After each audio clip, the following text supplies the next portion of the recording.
Shalom. Hello, welcome everybody. Welcome to our webinar. Great to see you all here. I'm Shani Rabinowitz. I am the International Programs Coordinator at the Faculty of Law.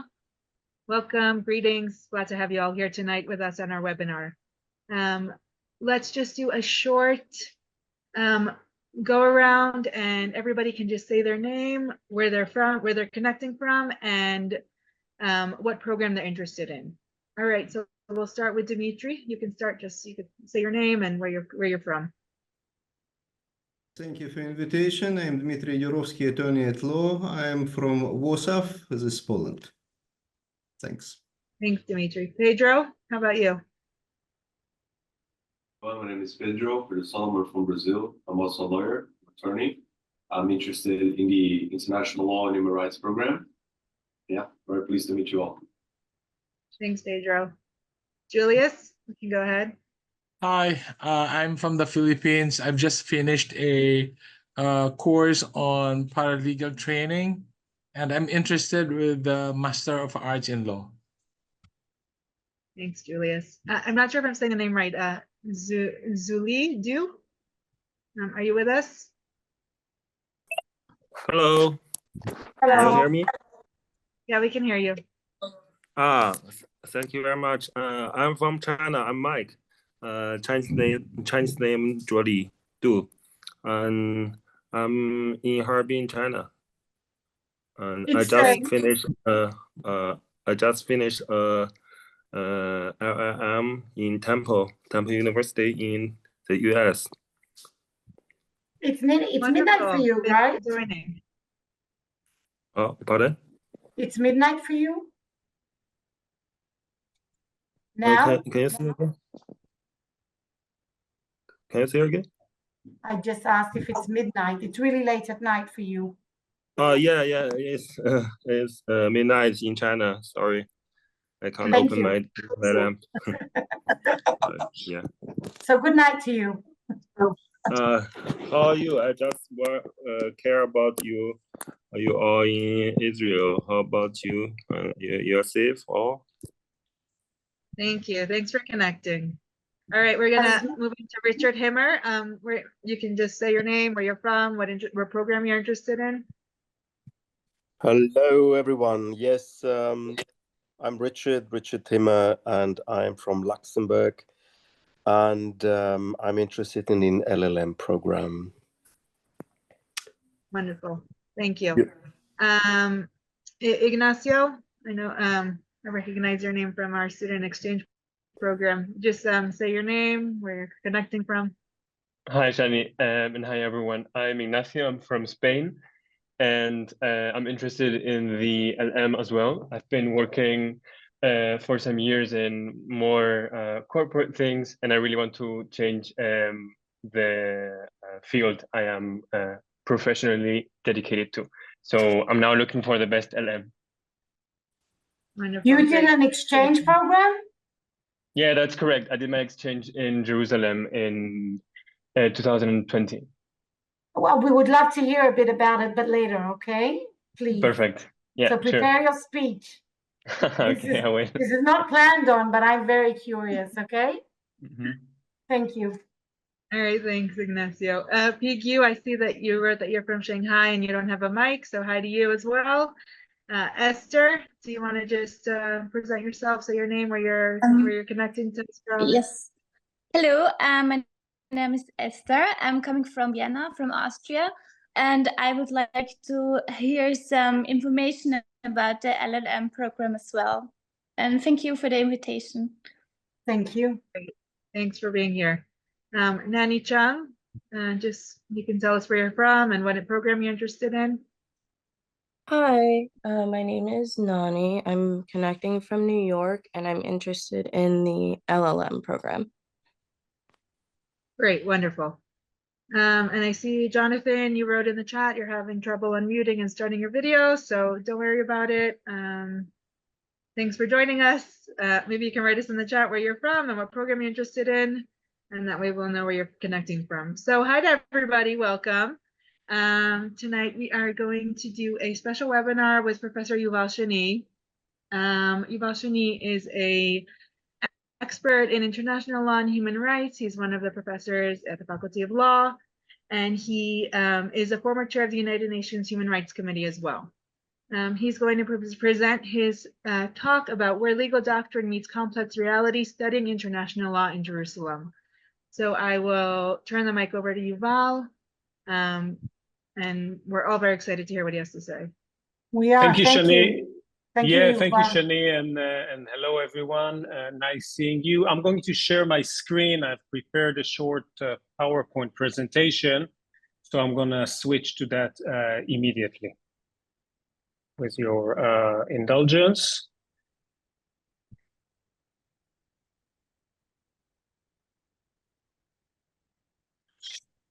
All right, you see that, right? So, yes. The topic of my short intervention is where legal doctrine meets complex reality, studying international law in Jerusalem.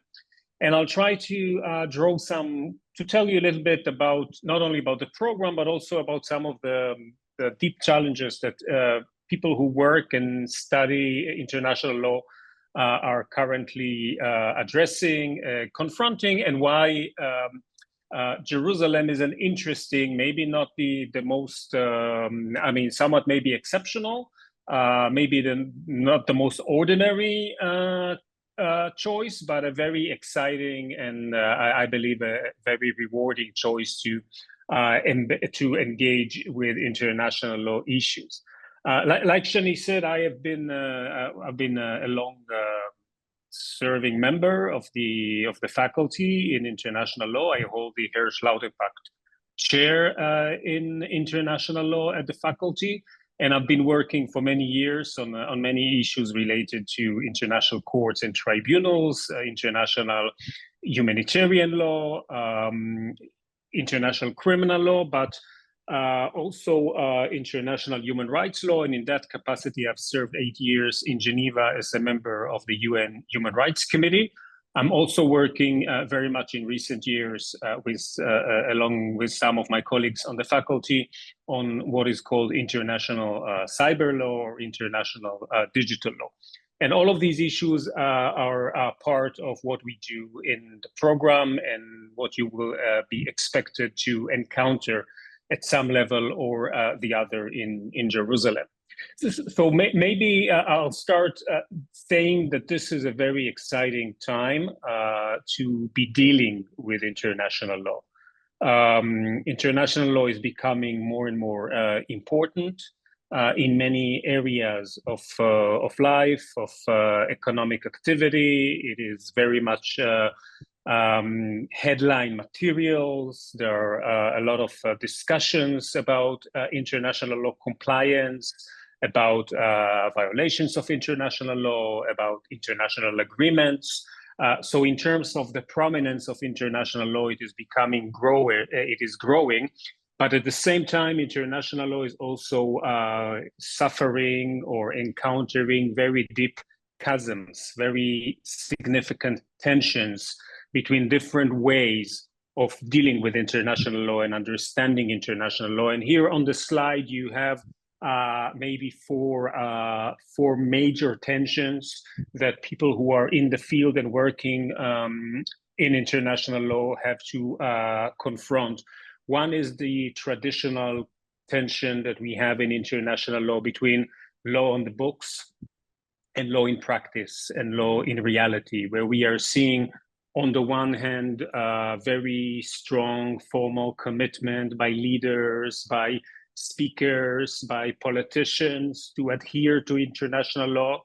And at the same time, we do see wars, we do see refugees, we do see environmental harm. And there is this very significant, this very deep chasm, this very large gap between law on the books and law in practice is generating frustration with international law, calls for reforming international law, but also efforts to understand what is it in international law that is generating, or in our international society, that is generating these gaps. And these sort of issues also reflect themselves, these sort of gaps and tensions, in the various ways in which one can study international law. And one way is focusing on what is called legal realism. And that is to understand not only what the law says, but also to explore the motivations of different actors who are involved in the business of generating, interpreting, and applying international law. And this may provide us with some of the answers. At the same time, there is also another angle, another aspect of international law, idealism, where one is trying, in order to understand the expectations from international law, we also have to develop an historical and also ideological framework that enables us to understand what is the promise of international law. So these are the tension between realism and idealism, between the promise of an international rule-based order and the reality where that rule-based order is struggling to deliver for many people very basic services and very basic protections, is at the core of international law education and practice at this point in time. There are also concerns in this regard, and this is another set of issues that we will be dealing with in the program, between the question of how much is international law state-centric, to what extent is it states that drive international law as it used to be traditionally, and to what extent there are new stakeholders such as businesses, civil society groups, maybe academia, maybe some political elites in certain contexts, sometimes grassroots movements that are pushing international law in a very different direction and are calling for the development of global standards that would actually restrict and in a way compel states to adopt, to change their practices in areas such as climate change. And finally, whereas for many years we were concerned about the lack of international enforcement and the inability of international institutions such as the International Court of Justice that you see on the slide to deal with the messy reality of international life, such as the war that you also see on the slide, I think we are seeing an interesting shift where on the one hand, domestic institutions are becoming much more aware and much more involved with international law, but also international institutions are increasingly asserting their position, their commands, their expectations, and this really increases the relevance and the influence of international law, but also creates many tensions between the different actors that are involved in the business of promoting international law. So this is one trajectory which makes the study of international law particularly interesting. These very significant cracks, tensions that underlie the process of development of international law. So while this is happening, while international law is facing these very strong, you could say even existential tensions, international law is also becoming, like I said before, much more relevant. And in many new areas of life where 20, 30 years ago, you had very limited involvement by international treaties, international institutions, the UN and the like. So one area is new technologies, where you do have this whole new sphere of human activity that is incredibly important, particularly from a human rights point of view, because this new technology has a dramatic potential to influence the freedoms that we enjoy, for instance, privacy, which is one obvious area, freedom of expression, which is another obvious area where technology interfaces with our activity. But at the same time, it's quite clear that few, if any, countries in the world have the necessary leverage to regulate the development and dissemination and application of new technology. Hence, to this vacuum that had been created, international norms and international institutions are increasingly being pulled inwards although we don't have at this point in time a very good framework of analysis that enables us to apply international law. So there is another area where demand for international norms far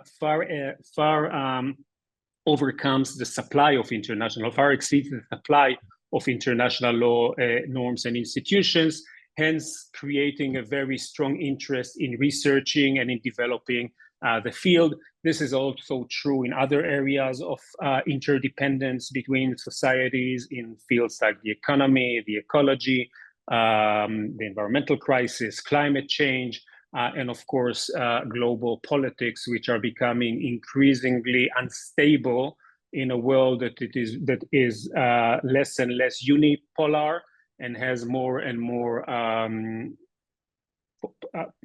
polarization and disseminated power across different regions, the global north, the global south, the east, the west. They're all coming together and creating, in a way, new needs and inviting new forms of international regulation. We are seeing more generally, like I said before, growing pressure from below. You see on the slide, for instance, a group of pensioners from Switzerland who have successfully litigated before the European Court of Human Rights a major case calling for improvement of standards in the area of environmental protection as part of their right to privacy under the European Convention on Human Rights. So we are seeing an increased push to create new laws in fields such as technology, such as climate protection, but also increasingly in areas such as trying to limit the engagement in war and to mitigate the consequences of war. And while this is happening, while there is an increased demand for international law in all of these new fields of activity, some of them are brand new, some of them are more prominent than they were before 20 or 30 years ago because of the growing interdependence, you also see at the same time new forms of regulation, such as technology itself. Algorithms themselves can be regarded as a form of technology, and norms that do not traditionally fall within the purview of international law, such as technology regulation by the European Union, or the creation of what is called as soft law, which would be environmental standards that are promulgated by expert bodies. And there would be a very interesting and complicated question that people in the field of international law have to research and have to try to think long and hard about, and that is, how do you actually integrate these new bodies of law, these new bodies of new forms of regulation into an international law framework. All of these developments, the fact that you have more law, that you have new sources of law, that you have these tensions within the law, implies that we are now in an era where international law is both more relevant, but far more complex than it used to be, again, even 20 or 30 years ago.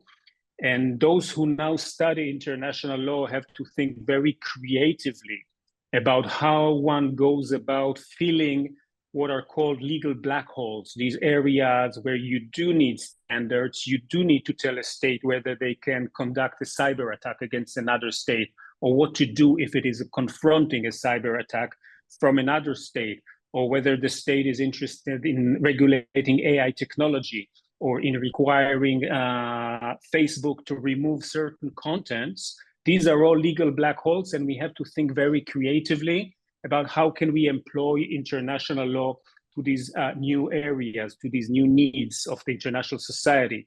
We are also seeing what is called here growing interdependence across legal branches, and that is the phenomenon that we are no longer working in silos, where some lawyers deal with human rights, some lawyers deal with the laws of war, some deal with trade law, some deal with the environmental law. I mean, it is all now interconnected. I think we have seen this very dramatically in the last 10 to 15 years, that human rights bodies are now sitting, like the example I gave in the slide before, on environmental cases. Human rights bodies are dealing with the laws of war. Trade bodies are dealing with environmental protection. They are dealing with health issues. So all the questions that we have, like they are in real life, are becoming more interrelated. And in that regard, international law has undergone a significant evolution in order to try to capture this complexity.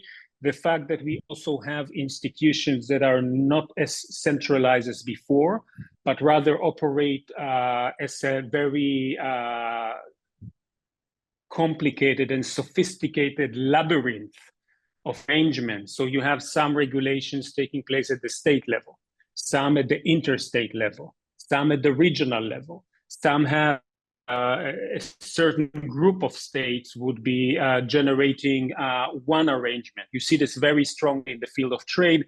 It already has even named that this is the spaghetti bowl approach, that every rule that you actually have is its origins can be traced to a different source. So when you pull the spaghetti, you get every rule leads to a very different trajectory of law generation, law application, etc. So this is another layer of complexity. It's not a central regulator anymore or an aspiration for a central regulator. It really requires a very dense map to navigate across the different regulatory applications. And finally, in this regard, we are seeing more and more non-state actors, such as companies, such as civil society organizations, such as lobbies, such as groups of states, such as informal coalitions taking a role within international law. It's no longer a law that is only exclusively generated, interpreted, and applied by states or by agencies representing states. So this combination of tensions, relevance, and complexity do invite a re-engagement with international law from a perspective that is mindful of these trends, of the fact that the field is really incredibly important, but is informed by very strong internal pressures and tensions. Relevance of the field is constantly changing and is on the increase, and the level of complexity of the field is also high. The program in Jerusalem actually is very acutely aware to these dimensions, partly because it comes from a region where the tensions that underlie international law, the relevance of international law, and the complexity of the issues with which international law deals with are almost unparalleled, both in terms of the difficulty and the immediacy of the issues, but also in terms of their prominence and their global prominence. So this is the area where many of the laws on the books actually meet the messy reality and the difficult reality on the ground. And in terms of our program is offering to deal with all these issues using the assets that we have to deploy in that regard.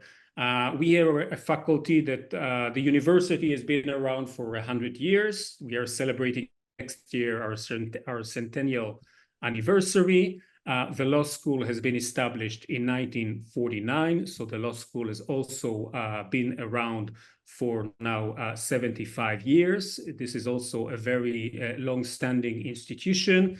The first dean of our law school in 1949 was an international lawyer, Nathan Feinberg. So in terms of a tradition of international law, this has been the institution in Israel and in the region that has been most associated with international law expertise. We have as you will see immediately, a very impressive cadre of international lawyers and ongoing activities in the field of international law, research centers, conferences, seminars. It's a hub where we get a lot of outside visitors in the field that would come and give lectures and engage with faculty and students on international law. One of the things we pride ourselves is this is not an ivory tower.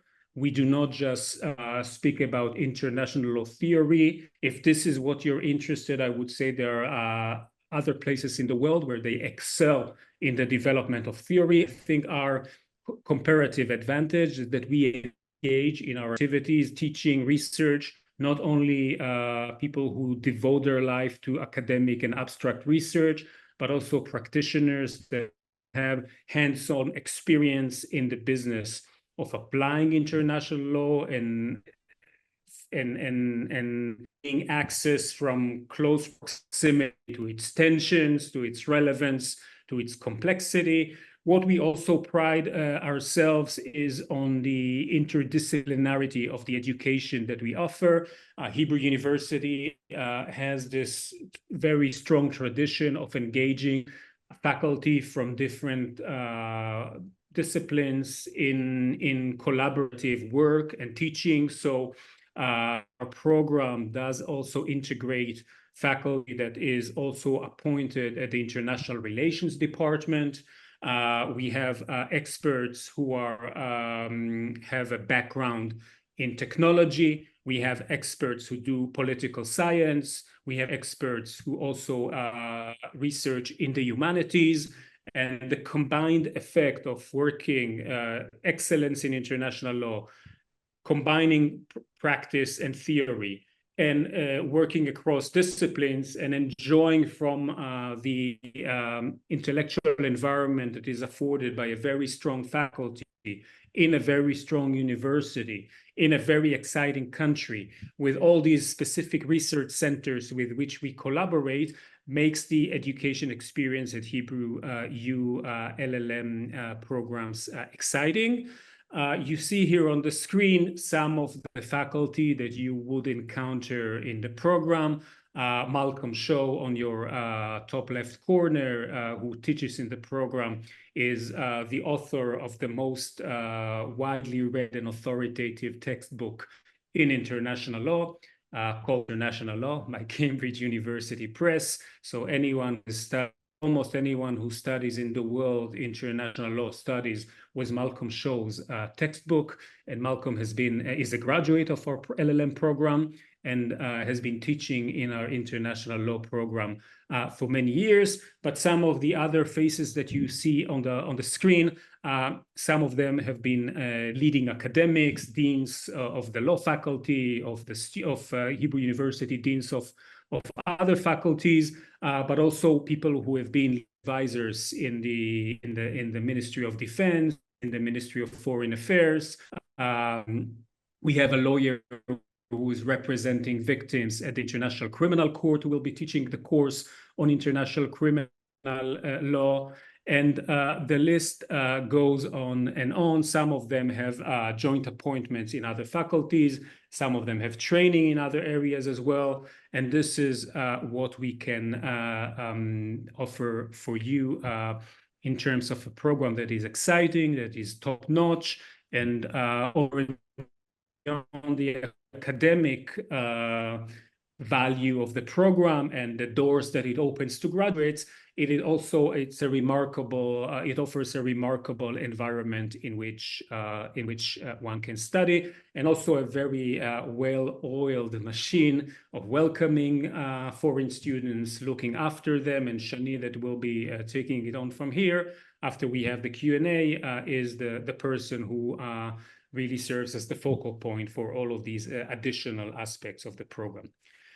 So I'm happy to stop my presentation, and maybe we can take a few questions before we proceed further. Yeah, if anybody has wonderful. Does someone want to raise their hand?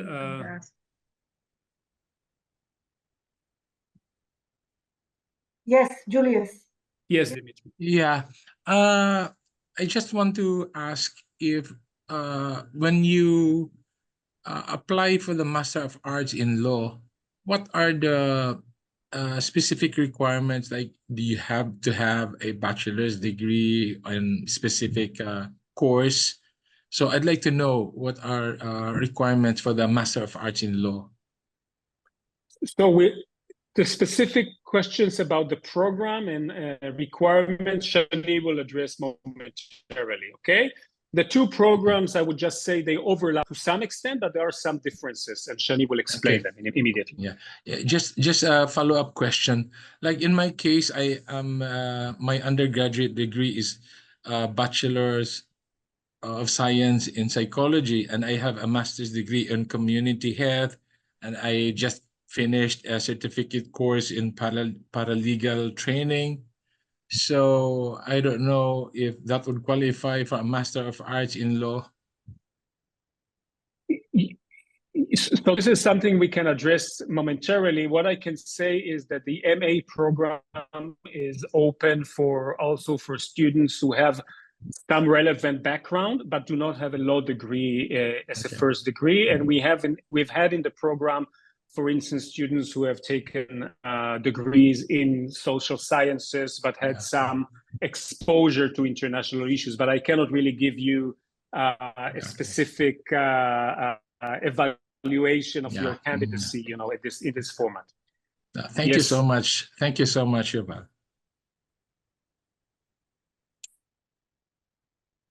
Do you want to come in?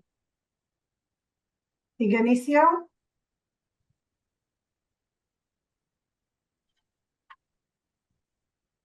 I can see a hand raised, but no voice. Yes. Okay, I didn't get it. So I would have a question that I don't want to be political, but that I really need to make. And is as a European, I somehow I'm concerned that choosing to study this particular field in Jerusalem becomes like a political statement in my CV. And I really want you to give me your honest view on this out of your interactions with people in Israel and abroad. Do you think this is something absurd, or like a thought that I have to assume that it is going to be a political statement? Well, I mean, it's hard for me to give you an answer on how this will be perceived by, by people in you're from Spain, right? Yeah, exactly. Yeah, so I have no sufficient familiarity with public opinion or expert opinion in each and every country. What I can say is that we did have over the years, and we still have a very large diversity of views among students. We did have students, actually one of our students in the program a few years ago was someone who was before that actually a notable BDS activist, a boycott activist, who was in the United States actually calling to boycott Israeli programs, but then decided that she wants to actually see for herself what it is in the program. And we actually had to go to court to allow her to enter the country, because initially the Ministry of Interior was quite reluctant that someone with such a notable anti-Israeli record would even receive a visa to enter the country. And we won the case, and she was a wonderful student, and she participated. So we do have a very rich diversity, and you will see that you've been to Jerusalem before. The program is very pluralistic. It doesn't really try to indoctrinate. Some of our faculty are very critical of Israel. Some say outside the university maybe too critical. So I think you will be able to, if you're interested in the region, and if you're interested in international law in conflict, complexity situations, that's a very obvious choice.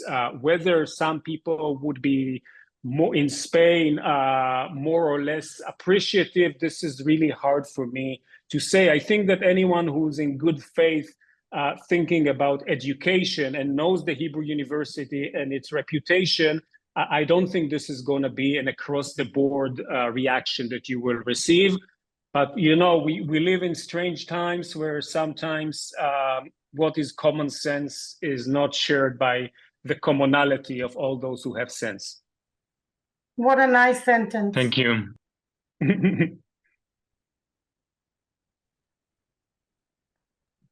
Pedro, did you want to ask as well? Yes, Professor. Thank you, first of all, for the presentation. I'm particularly interested in non-state actors. It's a topic that I'm very keen to investigate, especially their liabilities and jurisdiction concerning these kind of organizations, especially in this era of proxy wars. And so, I'm really wanting to dive in, and I wanted to understand if this is a topic, for instance, that would interest on a thesis track, because you mentioned that the program is not necessarily very focused on an academic or paper producing stance, but if this is something that could be could be focused on a track, a thesis track, and also if the program offers the possibility to analyze conflicts and the use of legal terms inside conflicts. For instance, we have seen very commonly these days the use of the political term of genocide, which is the legal definition, but has been used politically in many areas. So if we could also, in the frame of the program, can analyze conflicts and the application of legal terms vis-a-vis the political use that the word has been using. Right, so great question. So on non-state actors, yes, definitely. This is one of the growing, this is one area where international law is changing, and it's changing very fast. And we do have within the program a seminar on non-state actors that is given by Yael Ronen, who's really one of the world's leading experts on non-state actors. This is really her core field.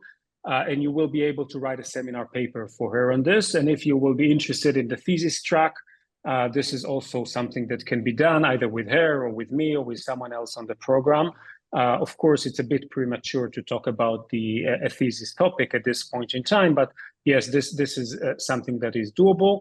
And with regard to the use of legal terms in a political context, I think this is exactly one of the things that this program would be dealing with, in the sense that it does look at international law not as an autonomous, just as an autonomous field where we are only thinking about legal categories and how do we apply them to specific cases, but also talk about motivations of actors and ways in which sometimes law is being instrumentalized, by the way, by all parties to a conflict. This is not unique.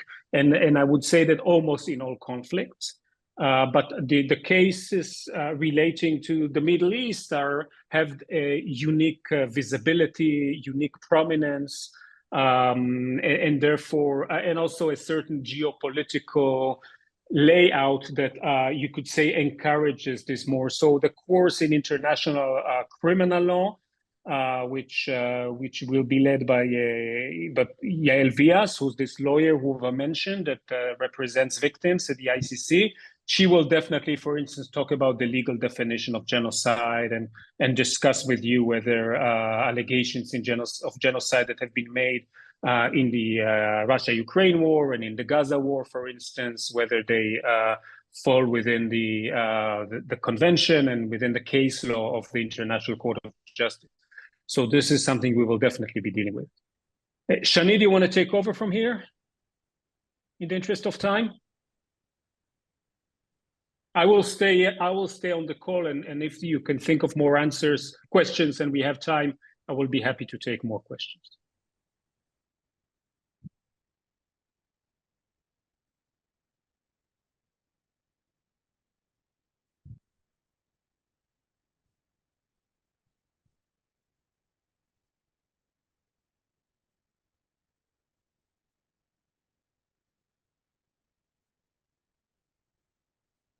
I think Shani is frozen.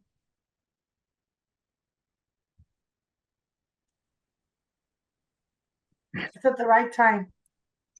Yeah, her moment. Maybe we have a time for another question, because I saw that Yes. Dimitri also asked a question.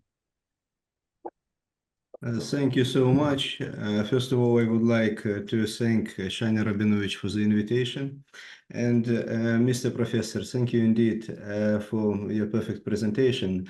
I beg your pardon, I have two questions. One is a minor question. I would like to start from it. I'm an Israeli citizen as well. So I could apply to the Hebrew University of Jerusalem only with my Israeli passport. Is this program is relevant for Israeli citizens who live abroad as well? Yes. Okay, okay. Thank you indeed. And I have the second question. It is not connected exactly with the program, but it is a major question because it's a good occasion seeing you as a former chairman of the Human Rights Committee of the United Nations. Maybe you could tell to us your opinion about the future of the United Nations. Basically, if it would lead the way of the League of Nations, or after certain certain changes, certain moreover reconstruction, maybe something connected with the procedures, something connected with the veto in the Security Council, it will be more powerful in the way of practical implication of what they vote or what they wish to do, or what is the core of the Statute of the United Nations? Yeah. No, that's a very big question. We will need the whole year, I guess, to answer the question. What I can say maybe is I can say two or three things. First, the United Nations is in itself a very complex organization. And I think it would be somewhat of a mistake to pass judgment over the entire massive organization. There are some areas in the United Nations that work quite well. The area where I was working, the human rights treaty bodies, are on the whole a very useful and relatively apolitical area where experts are being invited to pose questions to states about specific concerns relating to their human rights records. And the UN has these pockets of expertise in many other places, in questions relating to the environment, in areas relating to refugees, to food and agriculture. So it's an umbrella organization that has many professional agencies. The UN is fulfilling a valuable role. There are those areas of the organizations which deal with high politics. And there, I think you do have a very difficult issue. I mean, there you see, I think the UN is in a situation of crisis, because whereas it is still useful that you have a place where states can meet and discuss problems, I think at some point in time there is an expectation that it will not only generate discussions, but actually it will generate policy outcomes. And here I think we are seeing many problems that remain unattended because the organization has very limited powers, and many states, this is related to the question Pedro raised, are in a way abusing the framework of discussion in order not to work conducively towards resolving problems, but in order to score points in terms of their public relations or other political agendas. So we are seeing an organization that is really struggling to deal with very serious issues, some of them real existential threats in the area of climate change, in the area of proliferation of weapons of mass destruction, in the areas of regional instability. And here I associate my position with what you said, that we will need to see a major reform of these parts of the organization if we want the 21st century to move in a more positive direction. Currently, our trajectory is not so good. So maybe Shani, yeah, I think Shani is back. Okay, I will share the presentation and Shani will speak. Okay, Shani? Yeah, Sorry, sorry Sarah. about that, guys. Technical difficulties. Here we go. All right, wonderful. Thank you so much to Yuval for his wonderful, wonderful talk. It was very interesting. I learned a lot. I hope you all learned a lot. Okay, I'm back. If we can just pull up the PowerPoint, wonderful. Okay, well, this is our webinar, and I'm going to present about our 2 international graduate programs that we offer. We offer the LLM with a specialization in international law and human rights, and an MA in law with specialization in human rights and transitional justice. So as we spoke about the Hebrew University, as you've all said, we are going to be celebrating 100 years at our law faculty. We are one of the most established universities in Israel, and our law school specifically is a very high-ranking law school. It's the #1 law school in Israel, and it has a very high ranking as well throughout the world. And we can go to the next slide. The Faculty of Law, as I said, it's world renowned. We have a lot of experience and hands-on. We have a great student life. We have a great international student body. Our program is in conjunction with the Rothberg International School. And we offer a lot of courses, English courses, both that focus on international law, human rights, and transitional justice. So I'm going to delve into the 2 programs that we offer. I'll start with the LLM with specialization in international law and human rights. It's a 1-year program. It's a program that is designated for students who have either an LLB or a JD degree. It's a 2-semester program with an option also to write a thesis. Tuition is $16,000 for both international and Israeli students, and we do have both international and Israeli students who sign up for this program. We have Israeli students, Arab students, students from all over the world who sign up for the program, and it's a nice hub of international and local students. And it's, again, this is the program that is just for students who have a previous degree in law, either an LLB or a JD degree. So this is just a slide. I'm not going to get so much into it. We do have certain program requirements. There is flexibility in terms of our program requirements. We have our required core courses. We have 2 required seminars, a required workshop, and other lecture courses, which make up our core courses. And then you have your elective courses.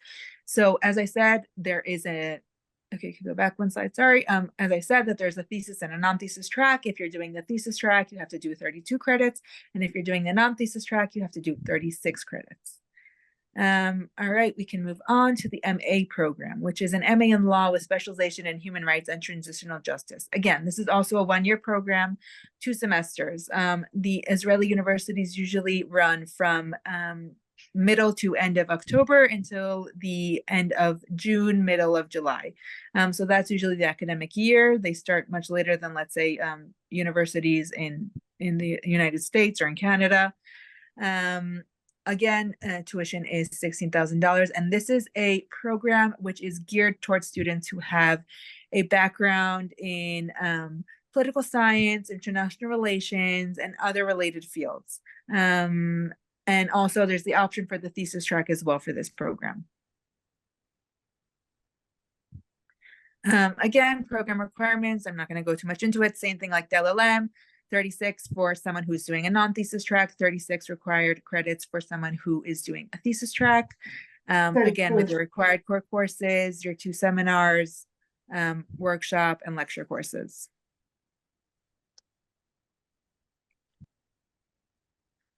So just a little bit more about our program. There's links here to the course catalog and all the courses that we offer. If anybody wants, I can send you the link after the webinar. We have courses taught both by local law faculty, Israeli faculty, as well as many visiting professors who come and teach courses every year, between 20 to 25 professors every year. In addition to our academia, we also offer a variety of services. For example, we have academic advisors. We are in conjunction with the Rothberg International School, which provide dorm counselors 24/7. We have an orientation, a 3-day orientation that takes place just for international law students before the semester begins. We also have psychological support services, learning disability services, library access. We have both a faculty of law library on campus as well as additional libraries on campus. And we also provide health insurance and an international office for student life, which offers trips and talks and other social activities, which a lot of international students find very, very helpful, and they love it. In addition to all those things, there's also a sports center on campus. We have the HUJI Innovate Center. We have the Career Center on campus, which is new. And we also have, weekend trips, field trips, and other kinds of talks and social activities. So as I said, we have visiting international faculty as well. In addition to our local Israeli faculty, we have such notable professors as Professor Malcolm Shaw, as Yuval Shani touched upon. Malcolm Shaw. We have Professor Lee Epstein, who's coming to us from Wash U in St. Louis, and Professor Ruti Title, who is an expert in transitional justice. Every year we have a great mix of visiting professors that come from Europe, they come from Canada, they come from the US, and students really like to have that mix of Israeli and international faculty in the program. All right, well, if anybody's still interested for the 2024-25 academic year, we're accepting applications until September. So if anybody wants to, quickly, after this webinar, they want to come to our program, applications are still being accepted. It's a rolling admission process, meaning once you submit all your application materials, you can be evaluated for admission and you receive a response within 2 to 3 weeks. And the application is through the graduate admissions office through Rothberg. And if anybody's interested, we'd be more than, we'd love to have you coming in October. We start the academic year in October 29th. If you want to think about it for another year, applications will be open in December for the 2025-26 academic year. And of course, you can always contact us. My email address is up there. If anybody wants, I can also write it in the chat. And the head of the program is Gidon Parchamovsky. He's actually stepping down from the role in the upcoming year, and Professor Guy Harpaz is taking up the role. He's also an expert in international law. He was for the past 6 years the Dean of Students at the university as well. And he's very involved. He's also the head of the student exchange program. He's very involved with the international life, and he's very helpful for all the students. So he's going to be the new head of the international graduate programs as well. And if anybody wants questions, I'm opening up the floor up to you guys, and let me know if anybody has anything that they want to ask. And if there's any other questions. Shani, I just want to step in and mention that if you're thinking about this year and you've been receiving our emails, there is a topic there that it's been written very clearly about scholarships for next year. I strongly suggest you guys take the generous scholarship that's been offered and come. Okay, we all understand. Yes. Thank you, Mimi. Yes, sorry, I didn't touch upon that. We do offer scholarships of up to $4,000. And you can be evaluated for a scholarship once you are accepted to the program, and you just have to write a short letter of motivation, 1 page, explaining why you are applying for the scholarship. And then you also receive a response. The scholarship committee evaluates the request, and then whatever scholarship you receive is deducted from your program tuition. Great. So if anybody has any questions, I'm opening up the floor up to all of you guys. I would also love to hear from our former student exchange student about his experience, if he's prepared his speech. It's a great surprise. Putting him on the spot here. Yes, I am. If you want to say a few words about your and I'm going to use program. it, so beware. I mean, the only problem was that I was in Jerusalem during COVID, so my experience was very particular. And okay. even if it was COVID, even if we had lockdown and everything, I stayed at the student village. It was amazing. I met a lot of international students. I didn't have the chance to get in contact with that many Israelis because I guess they were all at home. But I would recommend 100%. Like it was uncomparable to other experiences I had before in Europe or in the US. So I have only nice words for that time. You know, I wanted You have a to chance for a second round and meet Israelis. Exactly. I wanted to answer you regarding your question to Professor Shani about having on CV studying in Israel. As an HR expert, it shows that you have guts and you're bold and you know how to integrate.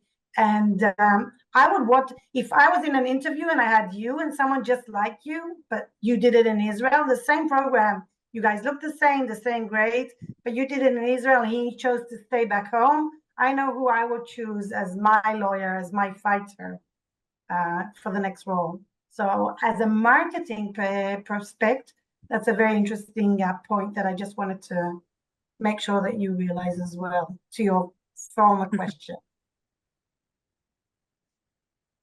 Thank you.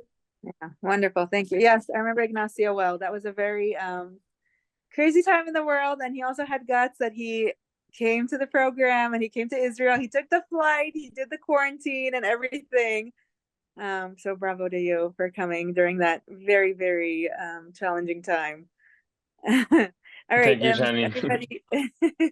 Does anybody else have any questions about the program? Gabriel had a question, but now she's gone. First of all, I apologize. I'm rather late, but we had Hafsaka Hashmal in the electricity power out. Thank you. We had electricity cut out here in the kibbutz, and I had to call the manager to turn on the generator. So I'm rather pleased that I'm here, and thank you very much for organizing. Shani, you are amazing and always on the spot, always available. Thank you so much for that. I think that I'm really excited about coming this year to the faculty because the diversity of opinions and the diversity of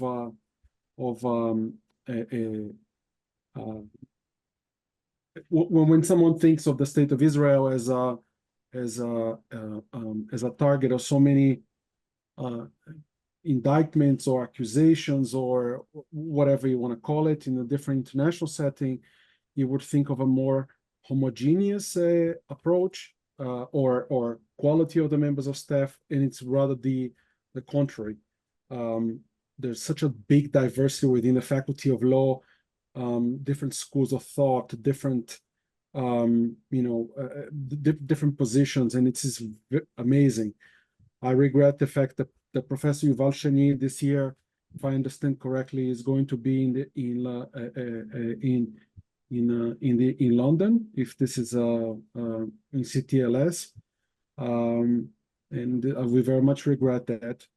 I was looking forward to discussing with you many topics. Bezat Hashem soon, especially on the issue on the disintegrated democracy, Anne-Marie Lota. Very interested to hear your views on that. I guess Gabriel, where are you from? I am Israeli. Ah, okay. And which kibbutz, by the way? I live in kibbutz Rosh Tzurim in the Gush Etzion. Okay. I'm originally, nonetheless, I was born in Brazil and I lived for 18 years in England. So okay, so we can hear. Okay. I'm actually qualified as an English lawyer. And then I guess like Savata Lotepach, coming from the Ukraine, but became known for his British influence. I hope that I will become British by Israeli influence instead. Okay, long introduction. I wanted to know a little bit about the integration of the LLM and the doctoral degree. How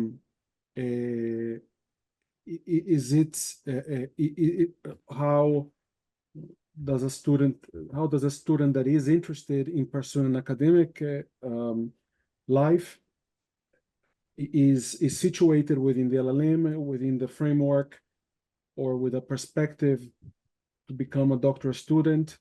Is there integration with faculty members or open lines of research that are available? I guess my question has focused on that particular skill set. Yeah, maybe I can answer that if I may. Yeah, I mean, so I was in London. I'm still in London, but I'm visiting, and I'll be in the faculty a few times, and I'll be happy to engage. And the following year, I'm coming back. So the program is an LLM program. It's not part of the PhD program, but if you are considering to do a PhD, you should try to opt for the thesis track and write a thesis. And on the basis of your thesis, you will engage with directly and closely with a faculty member. And that faculty member could be either your future also PhD supervisor, or certainly write a strong recommendation for you to the PhD program. Many of the activities, such as the international seminars, are open both for PhD candidates and for master level students. So you will engage with the PhD students. You will engage with basically all the faculty that participates in the seminars. And of course, many of the faculty that teaches in the program would also be the natural candidates to supervise a PhD. So this would be the interface. Mm-hmm. Thank you. And in terms of the skill set, the honing of the skill set to become a PhD candidate, does the LLM program provide a specific module to discuss, for example, methodologies within the doctrinal law, case study? No, so the thesis doesn't have, I mean, the LLM program is not directly oriented towards the PhD. The thesis track, the thesis itself, you will have to do some work. But once you are admitted to the PhD program has a course on methodology. It has a course on even statistics. It has a course on, we call it professional workshop, where master class where established faculty present and discuss articles. So the PhD program has a very strong focus on methodology, but it's not part of the LLM program, which is because most of the students in the LLM program are not geared to proceed to the PhD. Thank you so much. Appreciate this, and good luck in the endeavors there in London. Thank you, Gabriel. Does anybody else have any other questions? I think we had a question in the chat. Richard asked if we have also a plan for LLM online course. No, at the moment, there's no plan for an online LLM course. All courses are on campus. We have a couple of Zoom classes here and there, but majority of the curriculum is on campus in Jerusalem. I just want to say, and don't kill me, Shani, that we do have a few programs entirely online, but not the law one. So if you're interested, it's worth checking them out, if that's your option. Yeah. One for all for one. Yeah, of course, if you're interested in online programs, there are other great programs that are offered entirely online. Our program, we believe students should be on campus. We want them in Jerusalem. We want them in the classrooms. We want them interacting with our faculty and with other students. So we insist on on-campus classes.